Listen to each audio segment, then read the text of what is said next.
People often ask me how it is to be me, which I find to be a very odd question. But then I sit down and I think about it, and I think the biggest difference between me and many people I meet is that I'm extremely free.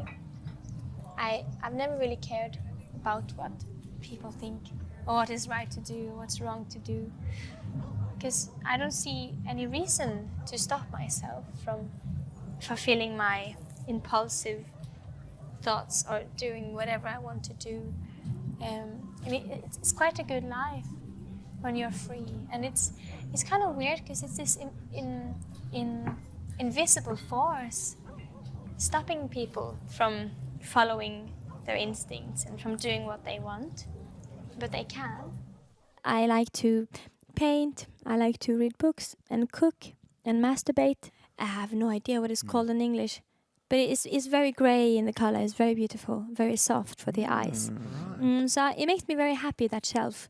I have tea in it and books. It really makes me happy, so I can't wait to get home. Shelf. It's a metaphor for showing your inner emotions on the outside, like the tears and the smile wrinkles that I like so much. It's so cool when people get them. I can't wait to get mine. For real. I don't have anything, so my sister, she's a makeup artist, so she gave me this lipstick. But I do also get a rash when I eat cashew nuts. I find all of Australia incredibly beautiful, and it's very fascinating to me how nature can be so different from country to country, and still within a country also so different. A lot of the changing scenery, and it was really beautiful. I saw a lot of birds, and one bird really frightened me. It was quite huge, looked like a crow, quite dark in its feathers. And it made this sound, which sounded like a little boy shouting. I was outside the supermarket. I was going to buy... I like this movie called Trolls, because it has a lot of colors and it's very psychedelic. And in the food store, they had these small toys with trolls characters in them. And that's sweet. Well, they are very connected, both of them. But when, I have a lot of songs lying around, and when I looked at what I had, I knew it became more and more clear that they belong to two different sides of one emotional process. And the perspective is very different from step 1 to step 2. The perspective is bigger now than it was. It's more emotional. But also it's only emotional politics I am involved with. The big kind of things that I feel like is our right, like love, or, having a healthy earth, and, all of those things, those human rights that we should fight for. But it's way more political and way more angry. Like it's very big and very loud. I want people to feel, pumped up by it. I want them to feel. I'm trying to empower everyone. I've always been a big supporter of people like me, like the outsiders and the underdogs and the introverts. And in many societies, it's the women, and some the men, and the children, the animals.